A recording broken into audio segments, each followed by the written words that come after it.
मोदी जी, अखबार में कोई अच्छी खबर छपी हुई है या यूं ही जी अखबार लेकर खड़े हुए हो? 2 घंटे हो गए तुम्हें अखबार पढ़ते पढ़ते, कम से कम अखबार पढ़ने का मौका दूसरे को भी दो, या फिर जोर जोर से अखबार पढ़ो। सोनिया जी, मैं तो कहता हूँ आप अपनी दुकान पर ये अखबार मंगाना ही बंद कर दो, या फिर अखबार पढ़ने का सबको बराबर मौका मिलना चाहिए। लालू जी, मैं किसी को अखबार पढ़ने से मना कर भी तो नहीं सकती। ये बताओ, अगर आप 1 घंटा तक अखबार पढ़ोगे तो मैं क्या आपको मना कर दूंगी? अगर मैं आपसे अखबार पढ़ने को मना करूंगी तो आप मेरी दुकान से सामान लेना ही बंद कर देंगे। ये तो अखबार पढ़ने वालों को खुद सोचना चाहिए कि मुझे कितनी देर अखबार पढ़ते हुए हो गई, दूसरे को मौका दे पढ़ने का। लालू जी, भड़काते बहुत तो सोनिया जी को, आग में घी डालने का काम करते हो आप। ये बताओ मुझे, अखबार पढ़ते हुए कितना वक्त हुआ है? अभी 15 मिनट भी नहीं हुए आए हुए मुझे। तुम तो पूरा पूरा दिन सोनिया जी की दुकान पर बैठे रहते हो, तुम तो किसी भी वक्त अखबार पढ़ लोगे। मुझे तो काम पर जाना है। सोनिया जी, मैं भी कहता हूँ कि अखबार मंगाना बंद ही कर दो अपने इस किराना दुकान पर। मोदी जी, इस अखबार के सहारे तो थोड़ी बहुत बिक्री हो ही जाती है मेरी दुकान पर,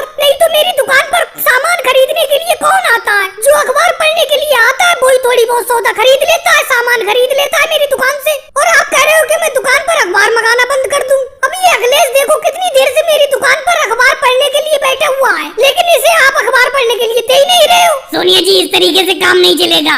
आपको अपनी दुकान पर कुछ कड़े नियम बनाना होंगे। मेरा कहने का मतलब है कि जो भी आपकी दुकान पर अखबार पढ़ने के लिए आए उसकी समय सीमा निश्चित कर दी जाए, यानी कि एक व्यक्ति सिर्फ एक बार में 10 ही मिनट तक अखबार पढ़े। लो, योगी जी भी अखबार पढ़ने के लिए आ गए, अभी मोदी जी से अखबार नहीं छूटा है। मैं तो सोच ही रहा था कि मोदी जी अखबार पढ़ते होंगे, अखबार मुझे मिलेगा ही नहीं जल्दी पढ़ने के लिए, क्योंकि एक सोनिया जी की दुकान ही है जहाँ पर ये अखबार गाँव में आता है, ना तो गाँव में किसी के यहाँ पर अखबार आता ही नहीं है। मोदी जी, जल्दी तो आप अखबार पढ़ने के लिए दोगे नहीं, कुछ चर्चित खबरें ही बता दो क्या आई है अखबार में। योगी जी, कोई खास खबर नहीं छपी है आज के अखबार में, बस अपने देश के कुछ इलाकों में बाढ़ की खबरें छपी हुई हैं। वैसे सोनिया जी, ये अखबार कितने रुपए महीना आता है आपकी दुकान पर? सोच रहा हूँ एक अखबार मैं भी मंगा लिया करूँ रोज। मोदी जी, आप अखबार मत मंगाना, कह देती हूँ आपसे, नहीं तो मेरी किराना दुकान पर कोई अखबार पढ़ने के लिए नहीं आएगा, सब